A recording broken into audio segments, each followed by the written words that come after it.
Wassalatu wassalamu ala Rasulillah Sayyidina wa Nabiyina Muhammad ibn Abdullah wa alihi wa sahbihi wa man walah wa la hawla wa la quwwata illa billah, amma ba'du. Alhamdulillah, kita telah mulai ta'lim rutin setiap Lailatul Jum'ah dengan kita biasakan untuk membaca Yasin, kemudian membaca tahlil dan maulid baginda Nabi besar Muhammad sallallahu alaihi wasallam. Karena berkaitan sekarang sudah di penghujung bulan Rajab dan di situ ada peristiwa yang amat mulia, peristiwa yang dikenal oleh para cendekiawan muslim, tarikhul Islam, dikenal dengan peristiwa Al-Isra wal Mi'raj. Maka sedikit nukhassis, kita akan khususkan pada malam ini yang berkaitan dengan Isra wal Mi'raj baginda Nabi besar Muhammad.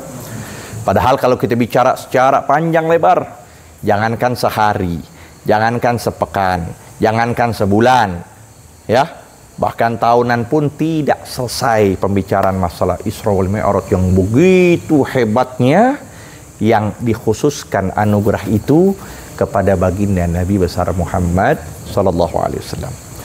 Maka sampai ulama menyatakan peristiwa Isra dan peristiwa Mi'raj itu dengan berbagai macam hal yang beliau lihat, dengan berbagai keadaan yang beliau alami, itu terjadi di malam hari, dan pun itu hanya beberapa waktu dari malam.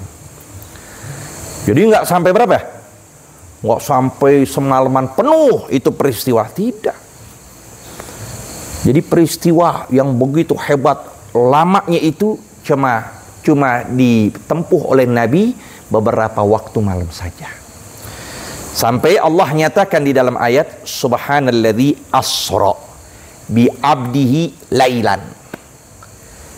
Maha suci Tuhan yang telah memperjalankan hambanya lailan. Tuh, pakai lailan, pakai isim nakirah.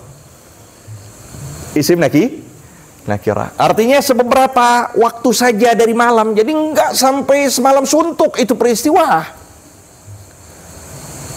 Enggak semalam enggak. Sampai dicatatkan oleh pengarang Maulid Ad-Daibai, "Tsumma arudduhu ilal arsh qabla an yabrudal farsh." Aku dikembalikan dari Arsyur Rahman sebelum keringnya kasur. Karena terjadinya peristiwa itu adalah ketika musim panas. Ketika musim panas. Mereka bangsa Arab ketika itu kalau mau tidur, maka mereka bentangkan tempat untuk tidur, terkadang mereka basahkan dulu. Mereka basahkan. Sama kayak Ustadz dulu di Hadramut begitu. Lagi musim panas juga, waktu pas belum banyak ada AC dan sebagainya, kita bentangin dulu air tuh biar adem. Karena musim panas di sana. Bulan Rejab, bulan Sya'ban, bulan Ramadan, musim panas. Buka keran bisa bikin kopi langsung. Mendidih. Ya. Nah, maka saking panasnya gimana caranya untuk ngademin sampai tidur, kita basahin tuh. Nah, disebutkan di Maulid Daiba itu begitu. Kemudian aku dikembalikan dari peristiwa Isra wal Mi'raj sebelum kering kasur. Artinya masih berarti menunjukkan cepat apa enggak? Subhanallah. Peristiwa yang ditempuh berbulan-bulan lamanya cuma hanya bisa ditempuh oleh Nabi SAW sebagian malam. Siapa yang mengingkari peristiwa Isra, maka hukumnya murtad dan kafir. Apa? Kenapa sebabnya? Karena dia menafikan, mengingkari apa yang telah diceritakan oleh Allah di dalam firman-Nya. Dari Baitullah ila Baitul Maqdis. Dari Mekah menuju Palestina. Yang berbulan-bulan ketika saat itu dengan kendaraan serba sederhana, bisa menempuh perjalanan, jalannya aja bisa berbulan, baliknya bisa berbulan. Siapa yang membenarkan itu? Kita mungkin orang yang hidup ketika zaman Rasulullah, mungkin kita termasuk orang yang mengingkari peristiwa itu. Siapa bisa menempuh jarak dari Bogor ke Jakarta cuma 1 jam jalan kaki? Ya. Nah ini, tapi lihat sekarang, kalau mungkin orang dulu, ya, orang dulu bisa ngingkari, tapi mungkin orang sekarang. Tapi kalau kita hidup di zaman dulu dengan kendaraan yang serba sederhana, nggak bakal juga mungkin kita membenarkan. Maka diingkari semuanya. Melainkan satu sahabat yang beliau mendapat predikat as-siddiq, yaitu Sayyidina Abu Bakar, beliau benarkan. Lau kana ab'ad min dzalik la saddaqtu. Kalau seandainya lebih jauh yang diutarakan oleh orang ini, yaitu baginda Nabi, niscaya aku akan benarkan dia. Lihat. Makanya itu terjadi, bahkan dicatatkan oleh Al-Imam Dahlawi kurang lebih rubu'u sa'ah, 1/4 jam. Yang mengingkari peristiwa Isra hukumnya kafir, yang mengingkari hukumnya Mi'raj itu dihukumkan dia itu fasik, artinya rusak imannya, rusak imannya. Nah disitulah dari Baitul Maqdis beliau langsung urija ila sama, beliau mi'raj menuju langit, dan situlah beliau diperintahkan oleh Allah untuk mengerjakan sholat sebanyak 50 waktu. Nanti kita akan bahas. Ya. Kemudian dari sinilah peristiwa Isra Mi'raj, berbagai macam ibar, berbagai macam durus, berbagai macam hikam, dan yang terpenting dari itu semua menunjukkan keistimewaan dan kemuliaan baginda Nabi besar Muhammad SAW yang tidak dimiliki oleh siapapun makhluk, apakah dia nabiun mursal atau malakun muqarrab, apakah dia seorang nabi yang diutus Allah atau seorang malaikat yang sangat dekat di sisi Allah, tidak ada bandingannya sebagaimana Allah muliakan baginda Nabi besar Muhammad SAW. Bahkan disebut siapapun para anbiya yang Allah beri keistimewaan dengan mukjizat dan kemuliaan, maka yang demikian adalah sebagian sedikit yang pun Allah berikan secara penuh kepada baginda Nabi besar Muhammad SAW. Sedikit mereka, sedangkan Nabi full dikasih penuh oleh Allah. Sampai di Qasidatul Burdah yang kita baca setiap malam Sabtu apa? Wa kullu ayin atar rusulul kiramu biha. Wa kullu ayin atar rusulul kiramu biha. Setiap mukjizat-mukjizat yang atar rasul, yang setiap para rasul mendapatkan dengan mukjizat itu, fa innamat tasalat minurihi bihimi, maka sungguh itu semuanya bermuara, berujung dari cahaya baginda Nabi besar Muhammad. Seluruhnya itu bersambung minurihi dengan cahayanya Rasulullah. Bayangin itu, kalau kita pikirkan apapun mukjizat yang Allah berikan pada nabi-nabi, semuanya bersambung dari cahayanya baginda Nabi SAW. Husyamsu fadlin, dikatakan hum kawakibuha, Nabi adalah seperti matahari, sedangkan mereka seperti bintang-bintang. Yudhirna anwara halin nasi fid dhulami. Bintang itu memberikan penerangan ketika dalam keadaan gelap. Tapi kalau seandainya nggak ada gelap, apa manfaat bintang? Kalau seandainya terbitnya matahari, apa itu? Apa besarnya cahaya bintang itu ketika terbitnya matahari? Ketutup semuanya. Jadi mereka diibaratkan seperti bintang yang menyinari manusia dalam keadaan gelap, tapi ketika terbitnya matahari, maka seluruh bintang pun tidak ada sama sekali yang bisa memancarkan cahayanya, ketutup semuanya dengan cahaya matahari. Itulah baginda Nabi besar Muhammad. Maka dari sini kita bisa mengambil sedikit contoh-contoh beberapa anbiya yang Allah kemuliakan kepada mereka, dan kita berikan contoh bagaimana yang diberikan pula oleh Nabi SAW. Nabi Allah Adam alaihissalam Nabi Allah Adam alaihissalam ketika Allah perintahkan malaikat untuk sujud. Wa idz qulna lil malaikati li Adam fasajadu illa iblis. Fasajadu. Ketika kami perintahkan kepada malaikat untuk sujud. Sujud yang memiliki pengertian bukan ibadah. Sujud yang memiliki pengertian adalah penghormatan kepada Nabi Adam alaihi, itu artinya begitu. Arti sujud adalah penghormatan. Nah, coba kita bandingkan Nabi Adam alaihissalam yang Allah suruh malaikat untuk menghormati, dan pun ketika Allah perintahkan umat Islam untuk menghormati Rasulullah dengan selawat kepada beliau. Ketika Allah perintahkan Adam untuk menghormati, ketika Allah perintahkan malaikat untuk menghormati Adam, maka Allah tidak ikut serta di dalamnya. Allah perintahkan agar malaikat untuk menghormati Nabi Adam. Ya.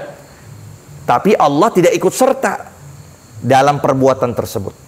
Tapi ketika Allah memerintahkan umat Islam untuk berselawat menghormati Rasulullah, maka disitulah Allah dengan sighatul jazm, sighat taukid, dengan menyatakan innallaha wa malaikatahu yusalluna 'alan nabi. Sesungguhnya Allah, sesungguhnya para malaikat yusalluna, lihat tuh, fi'il mudhari' li ifadah tahadduts wal istimrar. Faedahnya untuk terus menerus. Khobar innanya fi'il mudhari', terus menerus, nggak bakal berhenti. Sesungguhnya Allah dan malaikat senantiasa berselawat kepada baginda Nabi sallallahu alaihi wasallam. Kapan itu? Bukan pada alam azal saja berhenti, terus sampai alam dunia, sampai alam akhirat, sampai alam semuanya. Maka teruslah Allah berselawat kepada baginda Nabi sallallahu alaihi wasallam. Ya ayyuhalladzina amanu sallu alaihi wa sallimu tas. Lihat itu, bagaimana kemuliaan Rasulullah. Itu Nabi Adam alaihissalam yang dikatakan Abul Bashar, ayahnya manusia. Ketika Allah perintahkan menghormati, Allah tidak ikut serta. Tapi ketika Allah perintahkan kita umat Islam untuk menghormati Nabi, maka Allah lah yang pertama kali berselawat kepada baginda Nabi besar Muhammad. Sampai para ulama menyatakan adimis salata ala Nabi Muhammadi faqabuluha hatman min ghairi taraddudi fa'amaluna baina qabuliha wa raddiha illa salata ala Nabi Muhammadi. Ya, berkesinambunganlah kalian untuk bersalawat pada Rasulullah, maka penerimanya pasti tidak diragukan lagi, tidak ditolak lagi. Amal perbuatan kita mungkin diterima, mungkin ditolak, melainkan selawat kepada baginda Nabi besar Muhammad. Kemudian yang disebutkan juga keistimewaan yang Allah berikan kepada Nabi Ibrahim alaihissalam, yang mana Nabi Ibrahim di antara keistimewaannya api tidak membakar beliau. Api tidak sampai Allah nyatakan kepada api kuni bardan wassalaman ala Ibrahim. Ketika api membakar beliau, udah itu api dalam riwayat, dalam sejarah disebutkan berbulan-bulan sebelum dibakar Nabi Ibrahim. Udah dalam keadaan api itu ya berlahap-lahap, udah dalam keadaan berkobar-kobar berbulan-bulan namanya. Kayu bakar ditaruh terus api itu. Sampailah akhirnya ujungnya Nabi Ibrahim dicemplungkan, ditaruh di dalam api tersebut. Maka apa yang terjadi? Allah menyatakan kepada api tersebut kuni bardan. Allah menyatakan kepada api, jadilah engkau wahai api bardan, selamat. Ya, arti bardan, ya, dingin. Kuni bardan. Tapi ditambahin lagi wassalaman. Jadilah engkau api, Allah nyatakan, jadilah engkau api dingin dan selamati Ibrahim. Tapi kalau nggak pakai salaman, Nabi Ibrahim bakal meninggal juga itu. Tapi nanti lucu, meninggalnya dalam keadaan menggigil ketika dibakar api. Mungkin harus ada salaman, kuni bardan wassalaman, tuh hikmahnya di situ. Ala Ibrahim.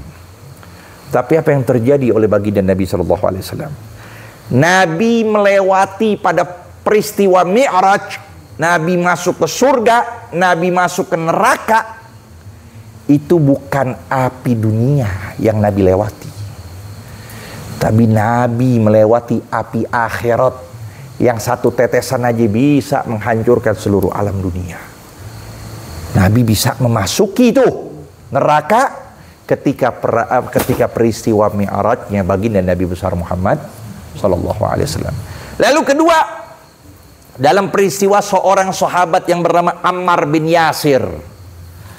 Ammar bin Yasir ini sahabat yang dibakar hidup-hidup setelah meninggal orang tua beliau. Dibakar dari ujung kepala ujung kaki dalam keadaan terbakar. Maka Nabi SAW mendekati Ammar tersebut dalam keadaan terbakar, dan Nabi berkhitab, mengajak bicara kepada api yang berkobar-kobar itu di dalam tubuhnya Ammar bin Yasir. Seraya beliau menyatakan, kuni bardan wasalaman kama kunti ala Ibrahim. Wahai api, jadilah engkau itu dingin dan selamatkanlah Ammar sebagaimana engkau terdahulu pernah melakukan kepada Ibrahim. Ya, jangan kita berani-berani, coba-coba ya, kita pegang kuni bardan langsung kebakar tangan kita. Kuni bardan wasalaman Ibrahim, itu Nabi yang mengucapkan. Apa itu? Apa yang terjadi?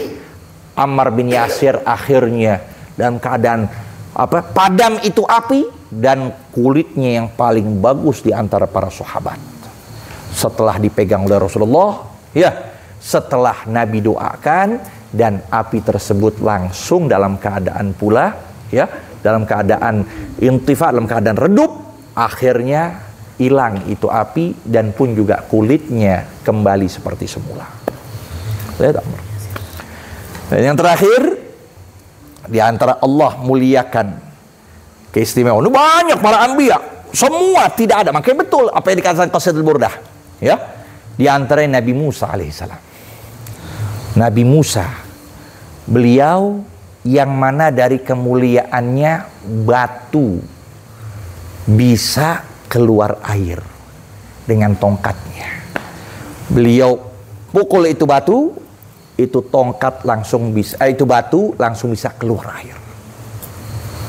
Ya. Dan kemuliaan yang lebih Allah berikan kepada Nabi lebih tinggi lagi. Apa yang terjadi? Bukan batu yang mana keluar air, tapi badannya Rasulullah, jari-jarinya Rasulullah bisa memancarkan air. Pada peristiwa Hudaybiyah, dalam keadaan manusia kering, dalam keadaan manusia nggak ada air, susah, jangankan mau mandi, mau minum aja susah. Maka langsung sahabat mendatangi Rasulullah, lalu memberitahukan, ya Rasulullah, kami dalam keadaan kering, kami dalam keadaan sudah nggak ada lagi air. Maka mereka membawa satu gelas rakwah min ma', ya, segelas air, di dalamnya ada air. Maka di situ Nabi masukin dari tangannya Rasulullah. Ketika Nabi masukkan tangannya Rasul, lalu Nabi angkat itu tangan, dengan mukjizat yang Allah berikan, keluarlah air yang sangat deras dari jari-jari baginda Nabi besar Muhammad sallallahu alaihi wasallam. Sayyidina Mu'adz atau Anas bin Malik, kalau nggak salah Mu'adz bin Jabal, ketika itu ditanya, karena beliaulah yang mengalami peristiwa tersebut, berapa kalian ketika itu? Berapa kalian ketika itu? Maka dijawab, kami kurang lebih 150 orang. Kurang lebih 150 orang. Lalu Sayyidina Anas bin Malik atau Mu'adz bin Jabal itu, beliau menjawab, kalau seandainya kami 100.000, bukan 150 orang, 100.000 sungguh mencukupkan air yang keluar dari jari baginda Nabi Shallallahu Alaihi Wasallam untuk kami minum, untuk kami mandi. Dan itulah air yang paling utama alal itlaq di alam dunia. Sehingga para ulama menyebutkan wa afdalul miyahi ma'un qad naba baina asabi'in nabiyil mujtaba. Seutama-utamanya air adalah yang keluar bersumbernya dari apa? dari tangannya baginda sallallahu alaihi wasallam, yalihi ma'u zamzami. Kemudian setelah air dari Rasul, yang kedua adalah ma'u zam, yalihi ma'u zamzami. Fal kautsari, kemudian kautsar. Air kautsar yang ada di nanti di surga. Tapi air Zam-Zam yang kedua. Yang ketiga air Fanilu Misra, kemudian air Nil Mesir yang ada di Mesir, Sungai Nil. Summa bakil anhari, kemudian sebagian seluruhnya yang di alam dunia dari segala air. Tapi yang pertama adalah apa? Air yang terpancar dari jari Nabi. Yang kedua ma'u Zam-Zam. Yang ketiga ma'ul Kautsar. Yang keempat Nil, Sungai Nil. Yang kelima selanjutnya seluruh yang ada di alam dunia. Ya, insyaallah nanti insyaallah ada waktu kita teruskan kembali hal yang berkaitan dari hikmah, dari pelajaran yang bisa kita ambil pada peristiwa Isra wal Mi'raj baginda Nabi SAW.